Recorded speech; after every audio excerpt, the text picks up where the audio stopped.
gods, because in a certain way, the Saptarshis, they came before the gods. The rishis were the creator of the gods. Or the creator of the gods, right? Yeah. So that's this is fantastic, you know, Yeah. because in practically all cultures, gods came first and humans came after. And or you know, in Greece, for example, you know, we have also the seven wise people, you know, that also lived like 600 BC with Solon, etc. But they were definitely after the gods, not before. That's because of the concept of God in Abrahamic religions is totally different from the concept of God that we have. We don't have that concept at all. In Abrahamic religions, concept of God is of an anthropomorphic person, seated somewhere in certain space or time or whatever. Here we don't have that concept. Concept of God as the highest is that of Brahman. The Brahman, which is all-inclusive, it's a power, it's a force, it's an energy, it's a pure consciousness, which exists everywhere at all times, and we cannot imagine such a thing. Man cannot imagine, because that is just formless and beyond time, space and causality. We cannot imagine. So this is the Vedanta concept, right? Yes, that is the concept. That Vedanta is our original concept. Yes. Advaita is the original concept. That is only that exists. Even now, that only that exists. Right. Nothing else exists. We exist because it exists. Cool. We are conscious because it is conscious. So the Saptarshis are alive right now? no, they have their own methods of communication. Yes, So many other rishis. So I was thinking, like in every iteration of the universe, Mm. so there are the Saptarshis always. Yes, every manvantara, Ah, every manvantara, they have their own. yes, uh, and they must be here, right? They are here not only in that form, but they are here in the form of so many of our great saints who have Yes. come from every age we have. Yes. So they also work which is what they call vibhudis of God. They're called vibhudis, not the avatars, but the vibhudis. Okay. So they appear age after age in order to uplift this ancient dharma. Yes. So naturally, if that is our concept of God, but that is not enough for the human being. You see, we cannot grasp something which is formless, timeless, spaceless. So then the rishis, in their great compassion, they brought that formless into some form, any form. They said that it exists in all forms, therefore you can worship it in any form. And in order to prove that it exists in all forms, we are asked to not only worship in a human form, but animal form, monkey form, elephant form, river form, tree form, sky and sun form, anything, to make us understand that it exists in everything, not just in one form. So naturally the gods come after the rishis. It was their instinct. But that doesn't mean that these are not powers. These are all powers of that Brahman. So they can take you to that Brahman. Any of the forms. Any of the forms, if you worship with this knowledge.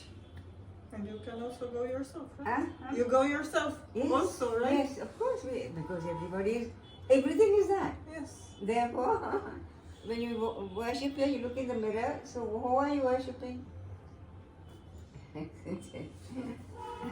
So, that is the greatest of the Hindu religion, that we do not, they think we worship many forms. We worship all forms, that's correct.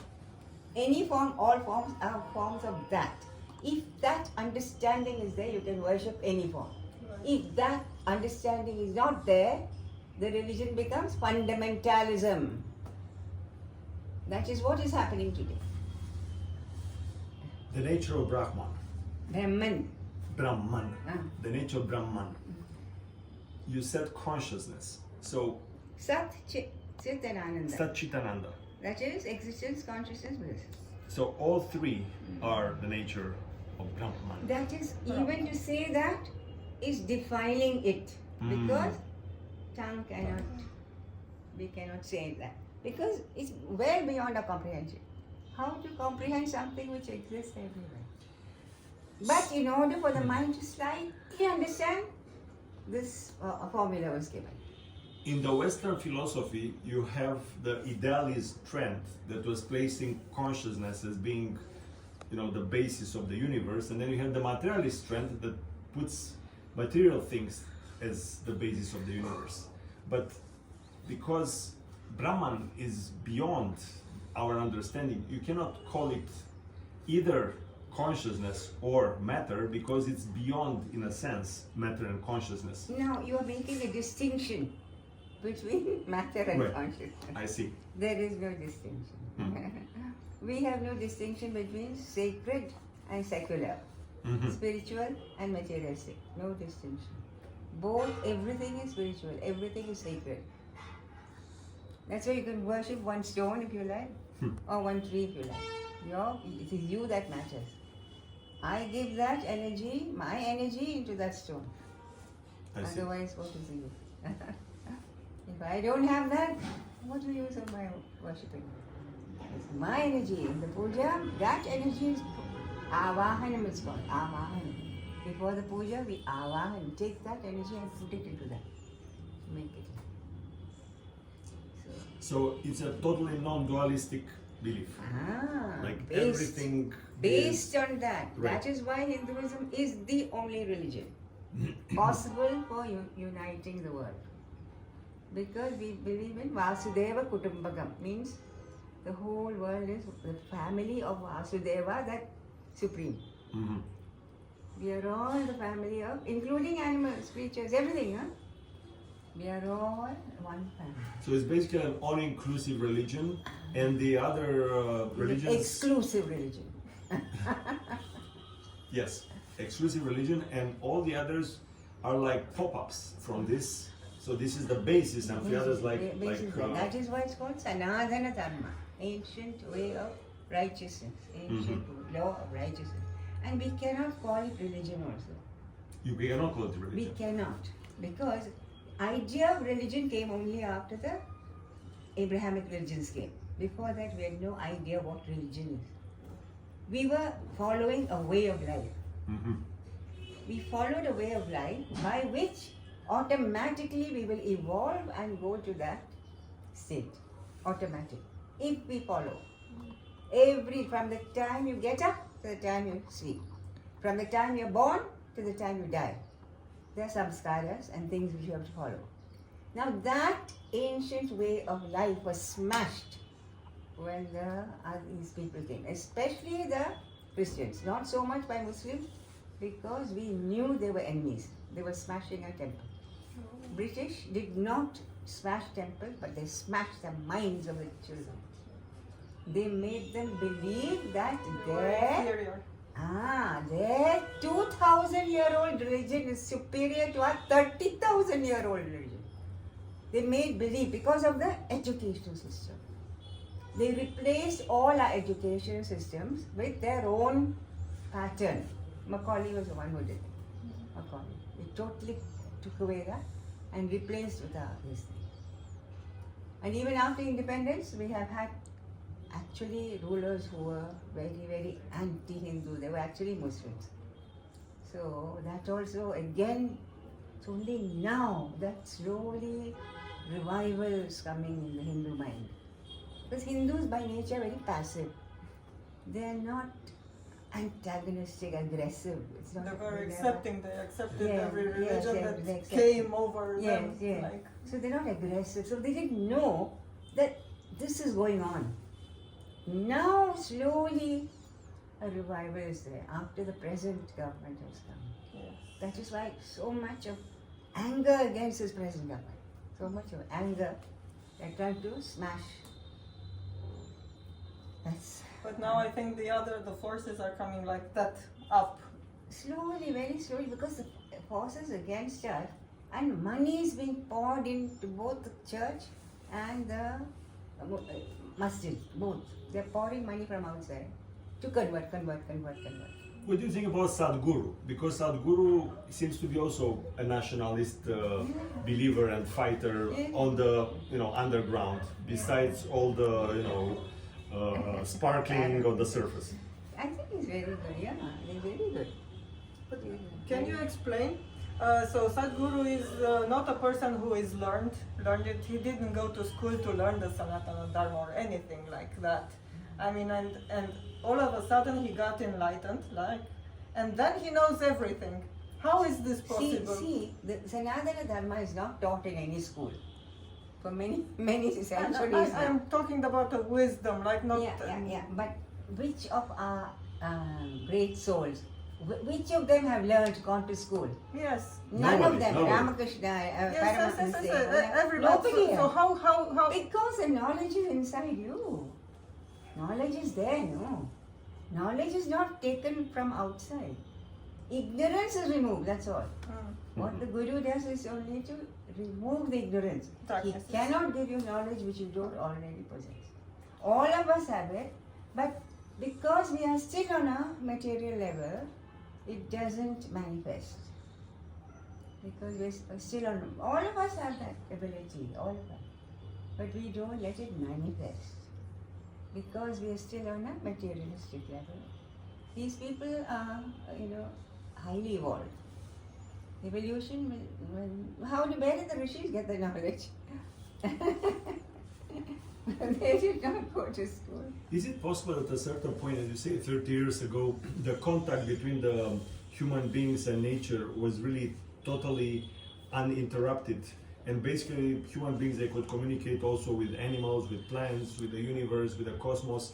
And then, because they started using solely their minds and started using, words and talking, is it that this is what changed? And basically, if you look at all the Western civilization that started, with Greece, it started by cutting everything into pieces and fragmenting the world, and using more and more the mind, and not using the intuition, which is not only of the mind but it's also of the heart. So do you see this in this coming into these dark ages as this mind focused activity versus some communion with the nature type of stuff? It's not just communion with nature.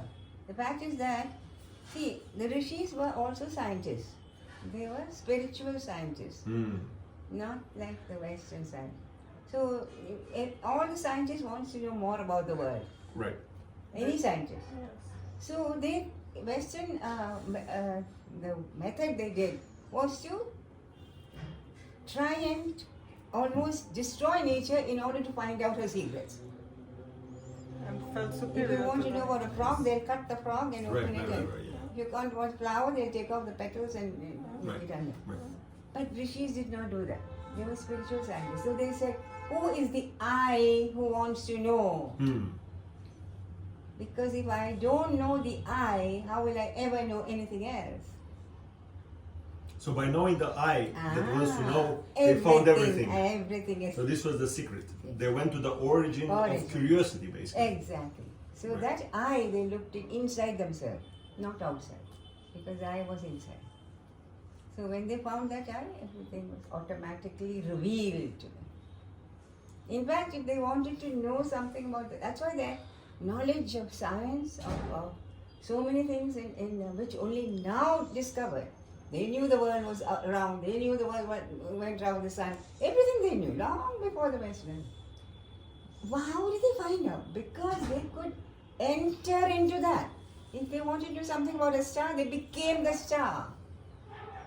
So knowledge was perfect. Samyama. So they became that. So knowledge is perfect. It was not like Western science. Somebody discovers something. After some time, somebody else discovers and said, this is nonsense. And something else is said. And that is nonsense. And something else is said. That never happened with them because they had perfect knowledge. Because they themselves became the thing they wanted to know. Knowledge, knower, and known became one. In terms of medicine, because I'm a doctor, the world, focused on the smaller and smaller units, entered into the cell.